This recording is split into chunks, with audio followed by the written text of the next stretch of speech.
What's good, my earth family, my heart and soul family? First of all, let me just start by letting you know that I really appreciate you for stopping by today and taking a few moments of your time to learn and digest the work that I put forward. I really appreciate your support.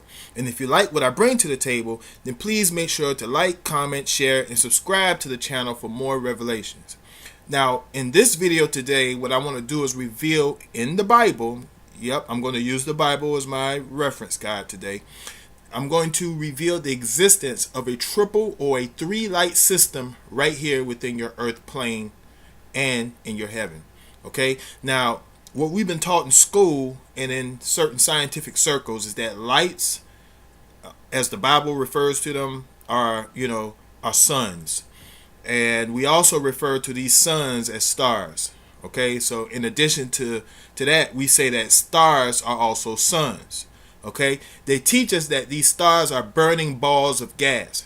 However, I'm here to show you in just the first 8 to maybe the first 15 verses or so, the existence of Earth's three main lights. Not fireballs, but lights. Not a so-called dead rock, called the moon, but a great light. All right, and I'll just start right here. Let me just state for the record right here, according to the Bible, there are many lights that were placed in the firmament of heaven. All right. But what I want to do is be using the book of Genesis as a guide and a reference, specifically chapter 1, the first 19, 15 and so verses, to point out the three main lights in your heaven. All right. Namely, what's known as daylight, sunlight, and moonlight. All right. Now, I know the Bible. I know we all got our thoughts about the Bible. Some people consider it, unadulterated, the unquestionable truth. However, I know that the Bible is not the overall universal cosmic truth. All right? It's just a version. It, just like many of Earth's ancient myths that contain some truth within them, and many, if not all of them, are telling the same story or a similar version of the same story. They're all saying the same things, all right? Especially when it comes to origins, their cosmogony, they're all somewhat similar, is my point. And I also want to point out that I know that the Bible has been used to deceive millions of people across the world. However, it's still just a book, okay? And even more so, it admits that it's not an original primal source because it's called the King James Version. All right, it's just one interpretation or one version of many other versions. Versions of what? Versions of truth. Okay, not the overall truth, just a version of it. In essence, the Bible is no different than the earlier and older myths of old. So please keep that in mind as we proceed, because you'll soon see that the book of Genesis is not the original count of creation. It's simply starting you off at the beginning of a recreation, a replenishing after a massive flood that took place between verses 1 and verse 2 in the book of Genesis. The Bible doesn't account for this massive flood, but the more ancient myths and stories do account for this particular flood. Here, let me go ahead and just show you what I mean about floods or other types of destructions or reconstructions the earth has undergone, as we can, infer in the Bible. All right. Most people, even biblical scholars, miss this one, yet it's a huge revelation. For instance, all right, in Genesis 1, verse 1 and 2, it reads like this. In the beginning, God created the heaven and the earth was without form and void, and darkness was upon the face of the deep, and the Spirit of God moved upon the face of the waters. All right? You must realize that verse 1 is simply a statement confirming a fact that God created the heaven and the earth in the beginning. That's all it's saying in verse 1. In verse 2, it starts off by saying, and the earth was. All right? As if God created earth as a massive piece of waste and was void and empty for no reason.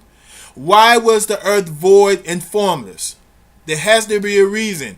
Are you saying that he just created a glob and then formed it out of nothingness, out of a glob? Or was the earth void, and formless for a reason. Because remember, this is a recreation. So something must have happened in order for the earth to become form, void, and formless. All right. Why was the earth completely submerged in water? I'll tell you why. Because the earth, according to this Bible, had undergone a massive scale flood of destruction. How do I know this? It's very simple, and it's been staring you in the face all of your life. Because if you look very closely at verse 2, it starts, and the earth was. Now, how significant is that? How is this even significant in the first place? It's very significant because when you look up the word was, you get the word haya. Okay? And haya means to exist. It means to come to pass. All right? It's simply acknowledging a time in the past, not at the beginning, but in the beginning. There's a difference between being at the beginning and in the beginning. Okay? At the beginning is the very first thought, even before a heaven was conceived. Before heaven, because heaven is made of things, all right? Stars, planets, suns, etc. And those things are made up of micro elements, things that make up microspace, which manifests as all things on the physical side, right? Now, in the beginning, can it be somewhere within the first, let's say, the first 100,000 years of the primal spark of creation. In the beginning, or during the beginning times, God created the heaven and earth. I hope you get what I'm saying, because it wasn't at the beginning, it was sometime during the beginning. Okay? So again, verse 2 states that the earth was without form and void, and darkness was upon the face of the deep. When you look up the word form and void, you get the words toho and boho. All right? Toho is the translation of formless, and it means to lie in waste and desolation. All right, boho is kind of means the same thing. It means void, undistinguishable ruin. All right, that's all. It means kind of like the same thing. Void and formless. Void and void. And formless. Okay, and also in verse 2 it reads, "And the earth was without form and void, and darkness was upon the face of the deep." The word there for deep is tehom. Tehom. I may not be pronouncing it correctly, but the Hebrew word is tehom, which means a surging mass of water, an abyss. The masculine version of the word tehom is hum, and this means to agitate greatly or to destroy. Okay, so verse 2 reveals an untold event of destruction that took place on earth after the so-called beginning, where the earth was completely destroyed by way of water or the deep abyss. Life had already existed and thrived for many generations between Genesis 1, verse 1 and verse 2. All right. I mentioned this in my manuscripts years ago. All right. They have and they still are deceiving you on a massive scale today. So I just wanted to show you how things are hidden in plain sight and by way of their words and their symbols. Okay, so let me get back on track so I can reveal how this Bible explains that there are three distinct lights in your earthly realm. So let's just start off in the KJV, the King James Version Bible, in Genesis chapter 1, verse 1 through 5. And what I'm going to do is I'll read the first five verses and then go back to build upon those verses, before we move on. All right, now in the beginning, starting at verse 1, in the beginning God created the heaven and the earth. And the earth was without form and void, and darkness was upon the face of the deep. And the Spirit of God moved upon the face of the waters. And God said, "Let there be light." And there was light. And God saw the light, that it was good. And God divided the light from the darkness. And God called the light day, and the darkness he called night. And the evening and the morning were the first day. Okay, so what I want you to pay attention to within these first 5 verses are 1, heaven and waters. 2, light and darkness. 3, night and day. All right, so notice in the first verse that God created heaven and earth. Okay, the word there for heaven is shamayim or shamayim, which simply means lofty or sky, above the clouds, in the etheric realms. All right, and I want you to keep that in your mind. All right, Now in verse 2, it reads, and the earth was without form and void, and darkness was upon the face of the deep, and the Spirit of God moved upon the face of the waters. The word there for waters is mayim. Mayim. Now, when you take a good look at that word again for heaven in the Hebrew, it's pretty much the same word for waters, except for the prefix shem, which means there, as in, up there or over there. Okay, so this is what I wanted to point out with the similarities between the two words, heavens and waters. They're the same words, except one is referring to waters here on earth, and the other waters is referring to waters over there or up there, as confirmed in Genesis 1 verse 6. Okay, cool. But let's remember that at this point there is no separation of upper and lower waters yet. We're still at day 1. All right, so now in the second point that I wanted to cover is darkness. It's the light, dividing the light and the darkness. In verse 3, God said, let there be light, and there was light. In the Hebrew, the word there for light is or, which means luminous, daybreak, or shine. Okay, in verse 4, God saw the light, that it was good, and God divided that light from the darkness. The word there for darkness is koshek, right, which means dark, to hide, to obscurity, the absence of light. All right, so let's look at this thing. So we know that God was in total darkness first, and then he said, let there be light, right? And then God saw that the light was good, and then separated or divided that light from the darkness. Now, how was this done? How did God divide the light from the darkness? Just look up the Hebrew biblical meaning of the word divide, so we can set the foundation. All right, and then we'll go on to verse 5 to reveal how the division of the light from the darkness was accomplished. Okay, the word there for divide in the Bible is badal or badal, which means to separate or distinguish between one another. So look again at verse 5. And God called the light day, and the darkness he called night. And the evening and the morning were the first day. Okay, God called the light day, and he called the darkness night. In addition to the obvious way of distinguishing them by name, naming them, let's look up the word night and day and see how the division is really done. In verse 5, the word in the Hebrew is Leo.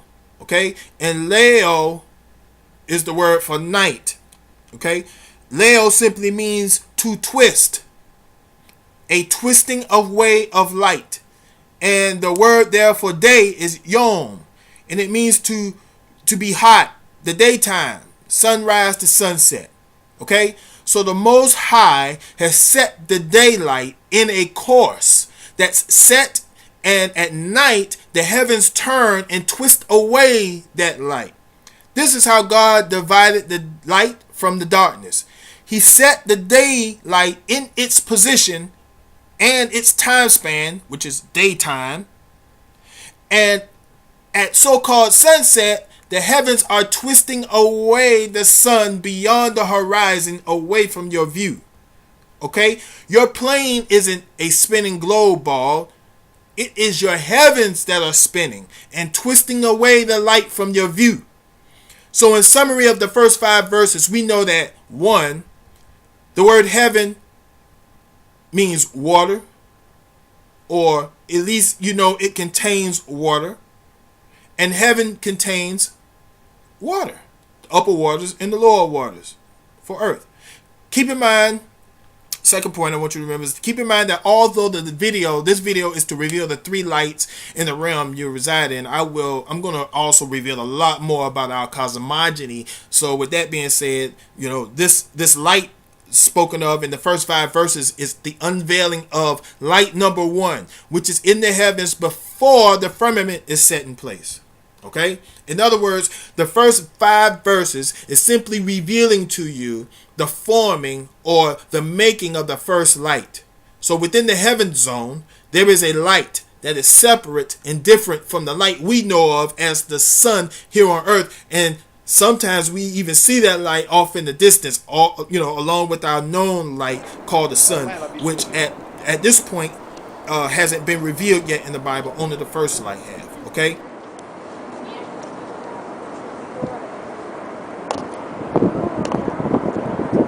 Também tá fazendo um vídeo.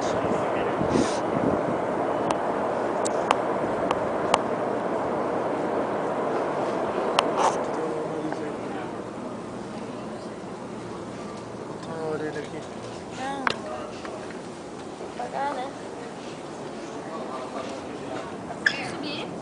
Vamos. Say hi.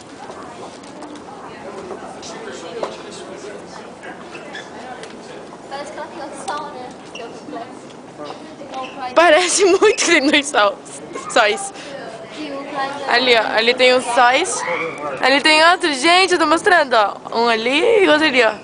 Vocês acham que vocês só tem um só aqui em Nova York? Só em Nova York. Ali, ó. Um. Nós não estamos mentindo, é verdade.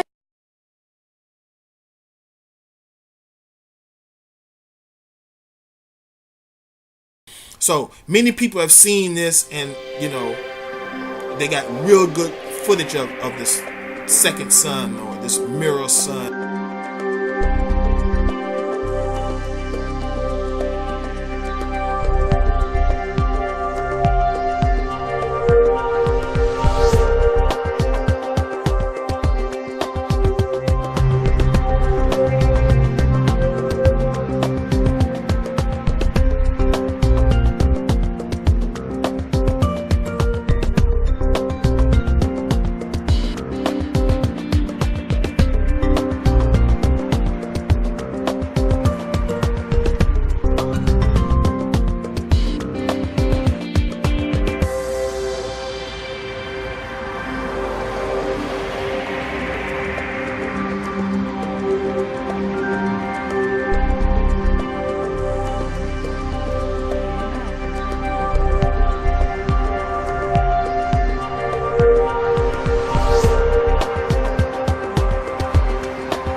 Or it's a lot of names for some people, even call it Nibiru and all this other stuff. So basically this is another light within the heaven zone, or within the upper realms, okay, in the above the upper waters, all right, before a firmament was even created. All right, we also know that this light simply gets twisted away each day beyond the horizon. This is all happening during the first day of so-called creation. All right, before a firmament was set. So now let's move on to the second day in verse 6 through 8. All right, and God said, "Let there be a firmament in the midst of the waters, and let it divide the waters from the waters." And God made the firmament and divided the waters which were under the firmament from the waters which were above the firmament. And it was so. And God called the firmament heaven. And the evening and the morning were the second day. So now, the next thing that God does here to start off the second day is to place a firmament in the midst or the middle of the waters in order to divide or separate the waters, creating waters above and below. Remember, on day one, there is no waters above or below. It's just an abyss of waters, just deep waters. And now in verse 6, or day 2, a firmament is placed in between the waters, making a separation in the waters, making a firm distinction between upper waters and lower waters. And this was your second day.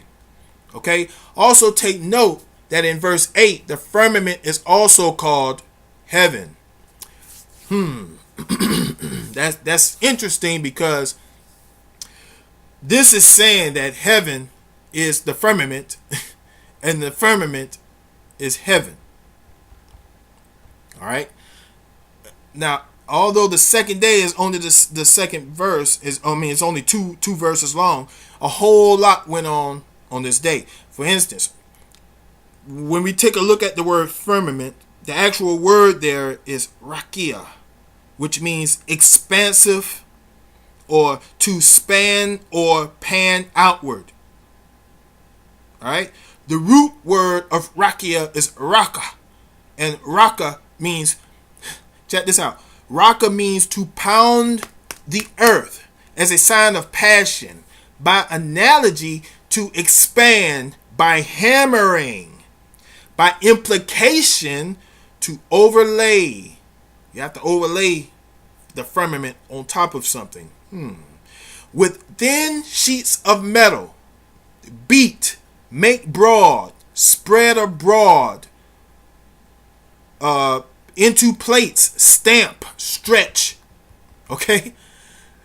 Just give you a visual of this stuff. So in other words, what you call the heaven is also called the firmament, which means that the firmament is heaven, and heaven, as we already know, is water and the firmament. So what holds the water is the firmament. The firmament is holding in the waters above. The earth below is holding in the waters below. Okay? And as we just discovered, the firmament was created by beating down of earth metals into thin plates stretched out. Correct? Because that's what the word rakia means. To stretch out. To beat down pieces of earth stretched thin into plates. Okay? This is your firmament. And then this would also mean that heaven and earth are one and the same. As above, so below. Heaven is earth and water. Earth is water, and earth contains water. Earth and water is heaven. So, as above, so below. Heaven is earth and water. Earth and water is heaven. Earth and heaven are firm and contains water. I hope this is making sense to you, because I got to move on. So, on the day 3 and day 4, day 3 starts in verse 9. And I'll read from there, until I get the first 13, and then I'll stop, which is the end of day 3 anyway, and then I'll proceed to day 4. All right, and God said, let the waters under the heavens be gathered together unto one place, and let the dry land appear. And it was so. And God called the dry land earth, and the gathering together of the waters called he seas. And God saw that it was good.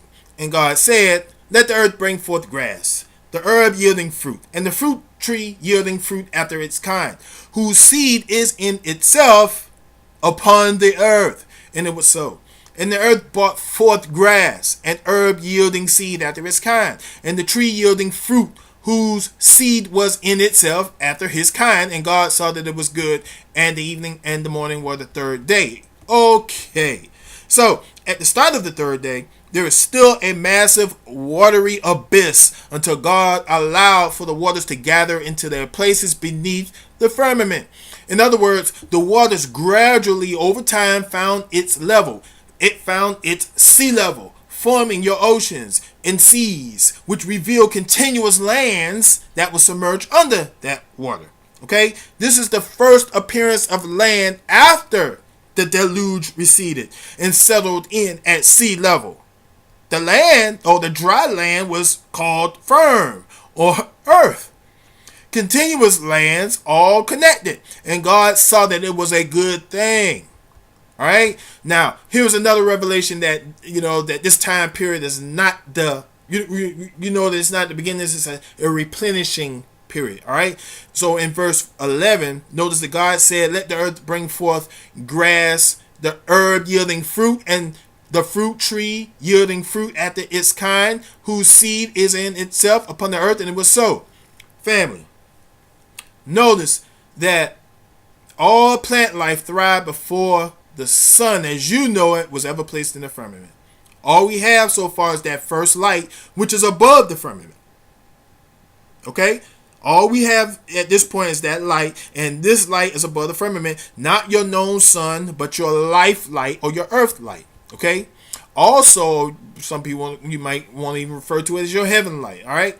But we still benefit from that light, although it's not the sun. Okay? Also, this is saying that the seeds, and I'm going to clear that up in just a second. Also, what this is saying is that the seeds were already in the soils of earth. All types of plants and trees were already in the earth. And when the conditions were right, they reproduced after their kind. So you don't have to teach the earth anything. The earth teaches us. The earth knows exactly what type of seed is planted. You don't have to explain to the earth. It already knows. And what's interesting is you are walking, talking pieces of existing earth. Right? You are of the earth too. And no one has to teach you a damn thing. You know exactly, instinctively what to do. It's just that we've been conditioned to want to be told. Many people want others to control them instead of controlling themselves. But it's honestly up to the individual to make those decisions. And most individuals are sold on the idea that they need a master. Okay? They believe that they need a boss. They are sold on this idea that they need a savior, a god, or even a scientist to make them feel special. Not me. And that's why I'm here to walk you slowly through this stuff so you too can know the way out of this mess. Family, we got to free our minds of all the junk and clutter and misinformation so that we can learn to hear and see again, all right? So again, before I get off subject, the earth is intelligently conscious and able to sustain and reproduce life in many various forms, all on her own. And God saw that that was a good thing, which completed actually the third day. All right. So on to the fourth day, which starts off in verse 14 and goes all the way to 19. I thought it was going to end at 15. So it goes to 19. And God said, let there be lights in the firmament of the heaven to divide the day from the night, and let them be for signs and for seasons and for days and years. Right? Verse 15, and let them be for lights in the firmament of the heaven to give light upon the earth. And it was so. And God and God made two great lights, the greater light to rule the day, the lesser light to rule the night. He made the stars also. And God set them in the firmament of the heaven to give light upon the earth, and to rule over the day and over the night, and to divide the light from the darkness. And God saw that it was good. And the evening and the morning were the fourth day. All right. So let me point out that the fourth day is the day that the two great lights, along with all the other luminaries, were made and set in their positions within the firmament, making your earth plane a three light or a triple star realm. Okay. In verse 14, when we look at the word lights, we get the original word ma'or, which means bright light or luminous light bodies or just luminaries. Okay, these lights in verse 14 are placed within the firmament, visible at dusk, signifying the dividing of day from the night, and as signs, seasons, days, and years, and so on. Also, here's another interesting revelation to point out and make clear. In verse 15, notice carefully that it says, and let them be for lights in the firmament of the heaven to give light upon the earth. And it was so. These lights are what's commonly referred to as stars, particularly in the scientific community. These lights aren't the sun and moon because they aren't made until verse 16. Pay attention to what I'm saying. In verse 15, the lights that are commonly known as stars is not talking about the sun and moon. They're actually talking about the stars. The sun and moon, as we know it, wasn't brought into existence until verse 16, according to Genesis. All right, so these luminaries in verse 14 and 15 are known as stars in the scientific community, correct? That's very interesting because the Bible here clearly states that the lights or the luminescence of those lights or stars are for those on earth to see. Okay, let's read that again. And God said, let them be for lights in the firmament of the heaven to give light upon the earth. And it was so. Okay, so again, these lights that can be seen because of their shine is meant only to be seen from earth, not Pluto or Mars, etc. All right, it clearly states that the luminaries or stars are to give or shed light upon the earth, not upon Saturn, not upon Uranus, or even Mercury. No, their lights are for earth. All right, and in verse 16 it goes on to read that God made two great lights, the greater light to rule the day and the lesser light to rule the night. He made the stars also. And now, here's where God makes two great lights, a greater light and a lesser light. The greater light to rule the day and a lesser light to rule the night. And they were both set or placed in a certain circuit or course within the firmament, both giving light shine upon the earth. God observed this and thought it to be a good thing. First of all, most people are taught to believe that the sun is a fireball, all right, and that the moon is a dead rock with no light. Okay, well, again, I'm using the Bible as my reference today. According to this verse in the book of Genesis, both the sun and the moon are lights. Okay, not a fireball and not a dead rock, but both luminous lights. And all the ancient cultures agree with this. They agree with the fact that they're luminaries. They didn't think of them as, planets and all this other stuff. They saw them as luminaries or just lights until they start seeing some wandering off what they thought was off their course. And, Copernicus and all the rest of them came through with their theories. But according to the verse in this book, the moon and the sun are lights. Okay, they're not fireballs, not a dead rock, but luminous lights. Now let's think about this closely, family. Scientists tell us that the stars are suns, and they tell us that the suns are gaseous balls of helium and hydrogen, right? Which would lead one to believe that if stars are suns, they too must be gas balls of fire as well, right? This is what they want you and I to believe. However, according to the Bible, the sun is not a gas ball of hydrogen and helium, and the moon is its own light source and not a dead rock reflecting light. Okay, the sun and the moon are simply lights that were made and placed within the firmament. These two lights, along with the very first light, even before there was a firmament, back in verse 3, will give you your 3-star galaxy or your triple light realm. Okay, so the first light revealed in verse 3 is above the firmament. This light is not our commonly known light or sun. This is a completely separate and different light than the two lights made in verse 16 and 17, which gives us a total of 3 main lights. Notice how in verse 17, how God set the 2 great lights in the firmament of heaven, but yet in verse 3, when God said, "Let there be light" during day 1 of creation, there is no mention of setting or placing that light anywhere. Why? Because there was no firmament to place the light in? Or was there? Okay. Now, my personal opinion here is that there is another firmament. Okay. Because that would explain how the first light in Genesis 3 was positioned. Okay. It would also explain how God divided the light from darkness, because we know from earlier that night means turning or twisting away of light. And this is how the division is formed back up in verse 4. So having a second firmament, or a first firmament, if to be correct, would be before our firmament was created, would explain the setting of that first sun and the twisting away of the night of the light. Okay. Now, if you aren't getting in any of this, please just rewind, take your time, take notes. I want this to be clear. All right. So to sum this up, the sun or light that you see during the day is only one of 3 or more light bodies. The moon is another light body within the firmament. However, there is another sun or light luminous body above the firmament, as verified in verse 3 and 4.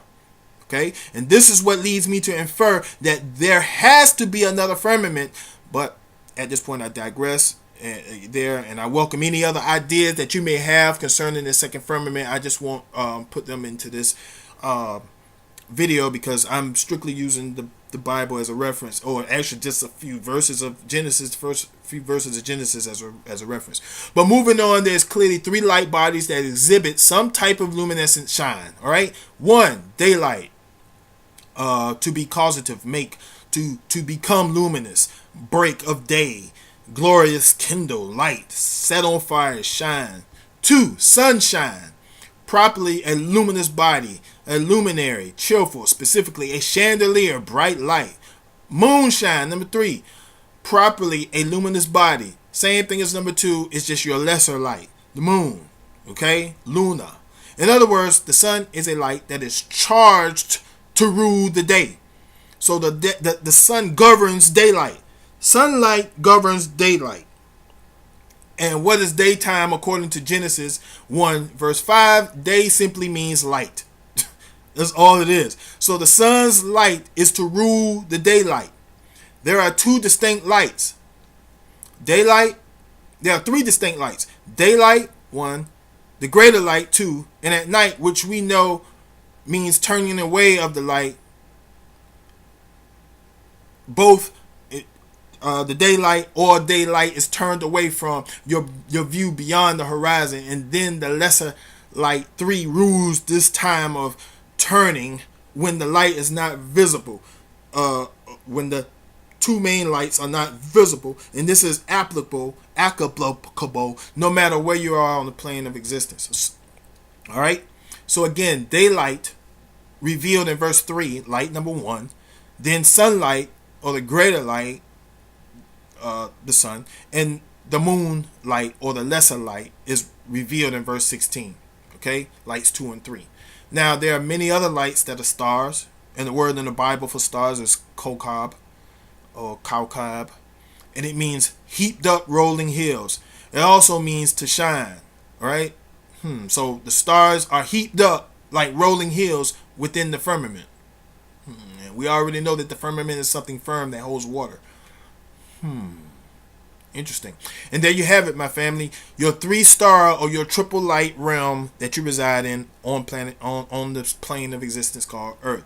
You were conditioned to think that the sun, as a gas ball, fireball, and that the moon is a dead rock, when neither of those assertions are correct. They are both simply lights. So those of us that are still, trapped in the 3-star 19 galaxy 38 moon system of Ilion, then you can come on back down to Earth, because you have your own triple light cosmology right here on Earth, with the Most High Mother and Father watching over us and watching much closer to us than you think. All right, and not in some far off galaxy billions of light years away. Okay, now this may not be all that deep to you, and it isn't designed to be. It's meant to be clear and simple to open up your third eye and hopefully set you off on the path of truth seeking. And I hope I have accomplished that today. I have more videos to come revealing more mind-blowing mysteries that have been in our midst all of our lives, so stay tuned. Again, if this has been helpful in any way, or if you like what you hear, make sure to like, share, and subscribe to the channel. And also, if there's something that you would like me to teach about, please comment below, and I'll get the work done to bring you some never before heard of mind-blowing perspectives. Okay, so until next time, this is your brother Jeremiah signing off. Peace, love, and soul.